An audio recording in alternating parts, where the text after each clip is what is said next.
Trong những năm gần đây, nhiều nhà vườn trên địa bàn xã Phú Hữu, tỉnh Đồng Tháp đã mạnh dạn chuyển đổi từ các loại cây trồng kém hiệu quả sang những loại cây ăn trái đặc sản cho giá trị kinh tế cao. Tiêu biểu trong đó là mô hình trồng chôm chôm của ông Quỳnh Văn Nhượng.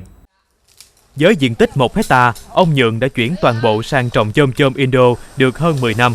Nhờ tích lũy kinh nghiệm, hàng năm ông đều chủ động xử lý cho cây ra hoa rải vụ, giúp tránh tình trạng dội hàng giảm giá.